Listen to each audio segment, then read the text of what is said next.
오신 걸 환영합니다. 저는 루댕입니다. 앞으로 디테입니다.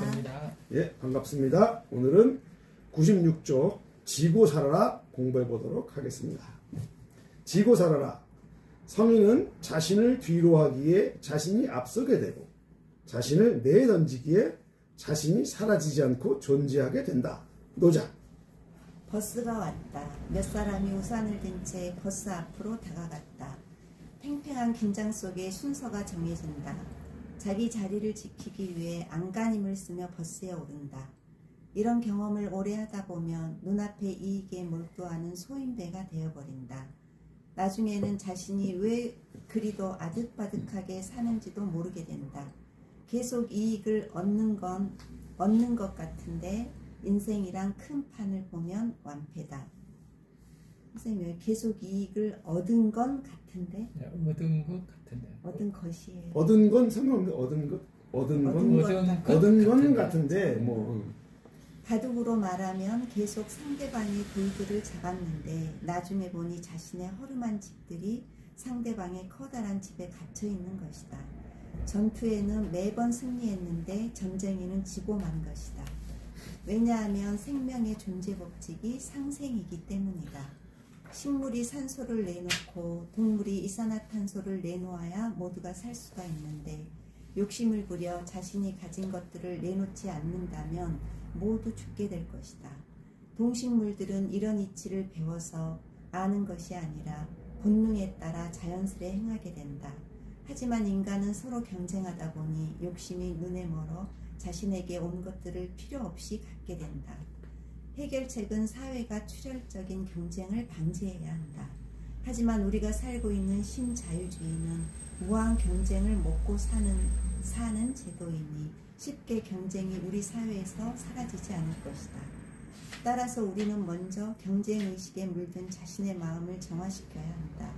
소탐 대실의 헛된 욕심에 젖어 결국은 인생의 실패자가 되어버리는 자신을 죽여버려야 한다. 죽어야 사는 법이다. 씨앗이 썩어야 싹이 돋고 싹은 자신을 죽여 줄기를 키워야 한다.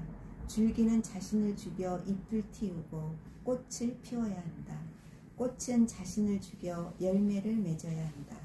죽으면서 사는 것, 이것이 삶의 이치이다. 그런데 우리는 무한 경쟁에 젖어 왜 달리는지도 모르고 무한정 달리고 남을 왜 이겨야 하는지도 모르고 남을 무조건 이기려 한다. 그러다 보면 오늘도 무사히 계속 승리하여 살아남았는데 늙음하게 인생의 패배자로 남아있는 자신을 발견하게 된다. 최후의 승자는 신자유주의뿐인 것이다. 모든 사람은 신자유주의를 위해 노예의 삶을 살았을 뿐이다. 버스를 타며 조금 느긋하게 남에게 치며 뒤에 타는 사람만이 결국은 인생의 승리자가 될 것이다. 처음이 어렵지 이런 마음으로 살다 보면 지고 사는 것이 그다지 어렵지 않을 것이다.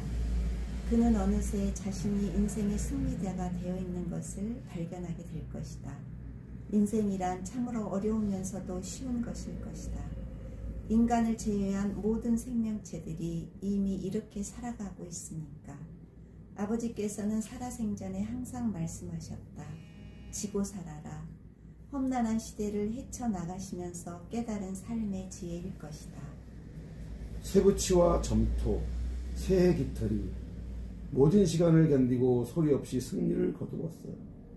고대 이집트의 말괄량이 소녀가 쓰던 머리핀만이 킬킬대며 웃고 있을 뿐이다. 왕관이 머리보다 더 오래 살아남았어요. 손은 장가백이 굴곡하고 말았어요. 오른쪽 구두는 발가싸와 승리했어요. 비스와바 쉼보르스카 박물관 부분. 역사는 승리자들의 기록이라고? 그런데 그들은 어디에 있나? 그들의 머리보다 더 오래 살아남은 왕관이 그걸 증명한다고? 왕관이 그들인가? 저는 이거 읽으면서도 끝에 이 부분이 너무 재밌는 거야.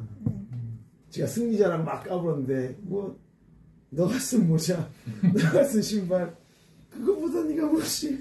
넌 사라지고 걔들이 있는데? 아니, 이건 완전히 박물관을 재밌어. 완전히 네. 뒤집어 버리는 그렇죠.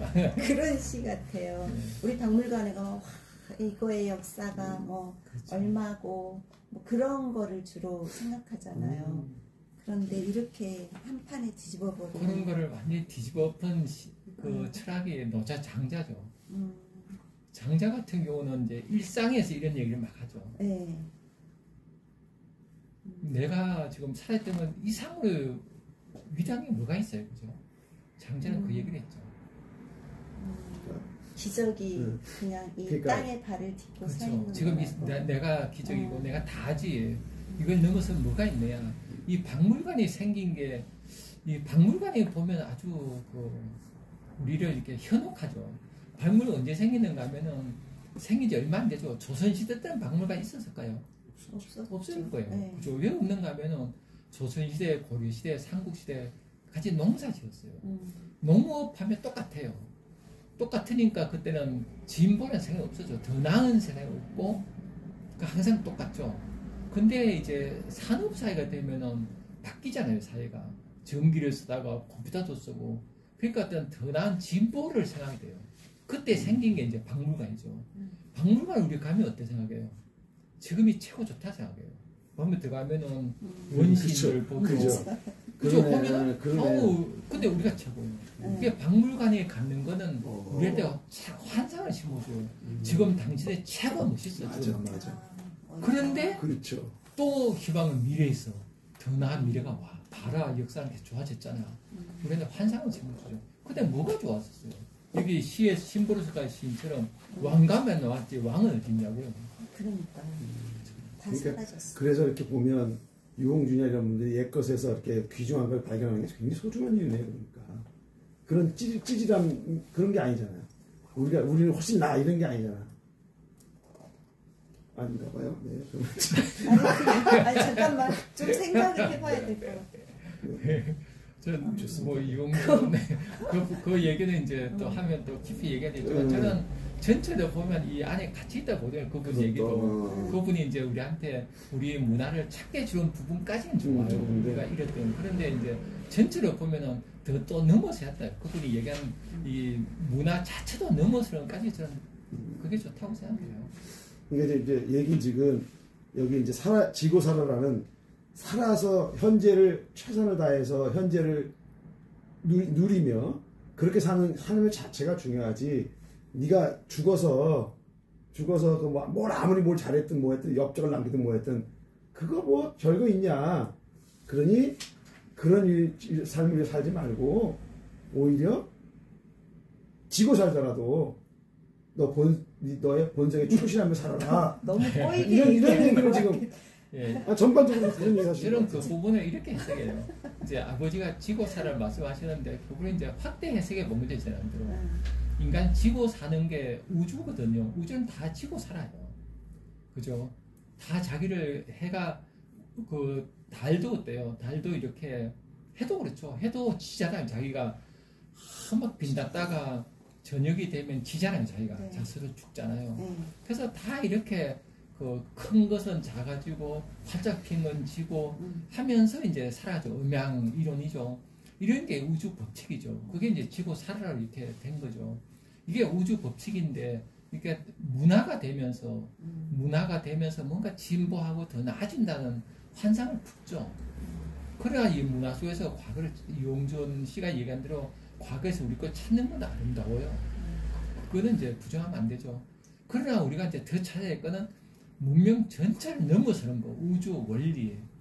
저는 우리가 살아가면서 가장 힘든 건 문명의 문제라는 생각들어요. 모든 문제는 문명 자체의 문제. 그렇죠? 그래서 제가 이 제목으로 전체를 한번 생각해보면 봤죠. 그러니까 우주의 이치대로 인간도 살아야 된다. 그렇게 살며 예. 그게 아름답죠. 그죠? 네, 그런데 이제 보통은 그렇게 살면 내가 손해 본다고 생각하니까 그거를 그렇게 안 하고 싶은 예, 거잖아요. 이게 문명이 우리한테 심어줬죠. 예. 뭔가 나라는 걸 챙겨야 될 것 같고, 근데 챙기다 보면 안 챙겨지거든요. 우주 법칙이 그죠. 이런 걸 문명사회 될 때 나온 철학이 노자 장자 철학이죠. 준지 중국 시대에. 칠기 문명 때 나왔죠. 그때 노자 장자를 하고 싶은 얘기죠. 그래 문명 그래 가봐라. 그래서 손해만 볼 거다 그 얘기죠. 근데 장자는 철저하게 자기를 이렇게 누리고 산 사람이죠. 뭐 어디 재상을 해달라도 안 하고 그죠. 지금도 현대 문명이 전 그래요. 지금 보면 뭐 각자 도생 뭐 자기 개발하라 그러고 근데 계속 승리했어요. 승리한 사람들이 승리했냐고요. 그죠? 그래서 저는 문명 자체를 바꿔야 된다고 생각해요. 이게 저는 이제 이걸 사실 보면서 이 생명의 법칙이 상생이기 때문이다라고 하면서 뭘 떠올렸냐면 이제 예를 들면 이제 삼성이라는 그룹이 있어요. 그 삼성이라는 그룹이 그러니까 소위 재벌급이라고 하는 것들이 제가 볼 때는 훨씬 더 클 수 있는데 못 크는 이유 중 하나가 상생의 원리를 쓰지 않고 예를 들면 이제 기업을 하나 사도 이게 50억 가치가 있어. 그러면 어떻게든 5억 가치로 떨어뜨려서 사는 작전을 택한다면 사실 또 서양 애들은 우리나라 저걸 사갔거든요. 그 배민인가 사갔는데 그걸 거의 조 단위 주고 사갔어요. 걔네가. 왜냐하면 크게 주고 사면 나중에 2조를 부를 수 있는 거죠. 그래서 예를 들어 500만 원 주고 샀어. 그럼 나가서 얘를 1조를 부를 수가 없어요. 500짜리니까. 그러니까 그렇게 이제 걔들 그게 전 상생 그것도 경쟁 사회에서 상생 모습이라고 보여지는데 우리는 그렇게 안 한다는 거지. 줄여서 얘기하고 자기 이걸 근데 그게 극대화는 그게 극대가 아니라는 거지. 그래서 지금 삼성이 이번에 이제 그 이재용이 다 받으면서 모든 게 다 무죄가 났어요. 그 눈앞에 이익일 수는 있지만 결국 그게 이익이겠냐는 거지. 그런 생각이 이걸 보면서 들었어요. 그렇죠. 유댕이가 얘기하신 게 지금 산업사회에서 그 삼성도 나왔고 우리나라에 재벌이 이제 나왔죠. 근데 이런 체제로 우리가 계속 이걸 얻을 수 있을까? 그렇죠. 그게 이제 한계 부딪히는 시점이라고 생각해요. 그래서 이제는 상생으로 가고 그래야지 이제 다 함께 승리하면서. 그러니까는 개인이 아닌 그렇죠. 전체적인 개인도 생각하는 그렇고요. 개인도 그렇고요. 예를 들면 삼성의 기업도 그렇고 삼성에 취직한 사람도 그렇죠. 지금 이제 사회 전체가 보면 이렇게 과거에 자기 개발을 하고 내는 막 그렇게 해서 안 되는 시대가 왔거든요. 개발 경쟁이 아니라 남을 위해 주는 사람이 승리하는 시대가 됐죠. 공감력을 갖고. 그렇죠. 그러니까 그렇죠. 아까 삼성이 예를 들었는데 삼성이 뭐 깊이 오늘 얘기할 주제는 아니지만은 전체적으로 우리가 삼성이라든가 재벌 대기업이 과연 한 사람일수록 공감하는 사람을 이렇게 북돋아 주고 그런 사람을 위하는 체제가 아니라는 거죠. 그렇죠. 그런 차원에서 생각해 볼 수 있다. 맞습니다. 삼성도 죽어야 사는 거야. 삼성이 죽어야 사실 사는 거야. 그래서 삼성이 죽는 게 아니야. 실제로 그렇게 얘기하는 사람도 많아요. 삼성이 해체되면 수많은 작은 기업들이 생겨서 오히려 더 커질 거라고 얘기하는 사람도 많아요. 그것도 제가 볼 때도 맞아요. 그러니까 죽어야 사는 거야. 이건 아주 진리입니다. 죽어야 삽니다. 죽어야 삽니다. 죽어야 산다의 경험. 생활 속에서 우리는 근데 이제 거대하게 보기보다 작게 생활 봐도 속에서 그런 체험을 계속 우리가 이제 실천도 해야 되죠. 그러니까 예를 들면 지금 죽어야 산다도 예를 들면 제가 이제 아내한테도 너 많이 바뀌었다라고 얘기를 하거든. 거긴 내가 죽은 거죠. 그렇죠. 오늘 아침에 죽이셨어요. 그렇죠. 나를 팍 죽이고 그냥 그랬는데 오늘 아침에 못 죽였어. 어쩌냐게 얘기입니다만 못 죽인 거죠. 더 죽였어야죠. 그게 사는 거죠. 오히려. 아까 얘기하셨던 삼성 같은 경우도 우리가 산업하는 동안에 삼성이 나와서 많은 역할을 했죠. 그렇죠. 그래 이제 앞으로 AI 시대가 갔을 때는 삼성의 체제는 힘들겠죠. 어떤 새로운 변화를 해야 되죠. 그런 의미에서 생각해보죠. 맞습니다. 그 죽어야 사는 의미가 죽어야 사는 거죠. 개인도 그렇고 사회도 그렇고. 그러니까 근데 그런 대기업이나 이런 데도 이런 거를 다 감지하고 있지 않을까? 감지하고 있겠죠. 근데 스스로 뭔가 대책을 마련하고 그렇죠. 있지 않을까? 스스로 변하기는 힘드니까 이제 함께 해결책 찾아야 되겠죠. 이대로 가면 그들이 마치 승리자인 것 같지만 아까 우리 그 박물관 시에서처럼 그 신발보다 머리띠보다 그보다 의미 없는 그런 게 되는 거예요. 그래서 우리가 그런 말도 부자 3대 못 간다 이런 말도 있어요. 그러니까 지금 시점이 중세가 끝나고 근대가 왔잖아요. 산업사회가. 지금 이제 산업사회 한계가 온 시대라고 보면 되거든요. 그렇죠. 그래서 다음 이제 산업사회가 죽고 새로운 세대가 오는 시대라고 봐요. 그게 빨리 적응하는 어떤 조직이나 기업은 잘 살고 개인은 그렇지 못한 사람은 이제 도태고 그래 되겠죠. 좋습니다. 예, 오늘 지고 살아라, 지고 살아라. 죽어야 삽니다. 그죠? 지는 게 아니고 죽는 게 죽는 연습. 죽는 게 아니다. 만고의 진리, 우주 원리는 뭐 어떻기 때문에 상생하는 원리이기 때문에 그렇다. 라는 말씀으로 오늘 지고 살아라 마치도록 하겠습니다. 감사합니다.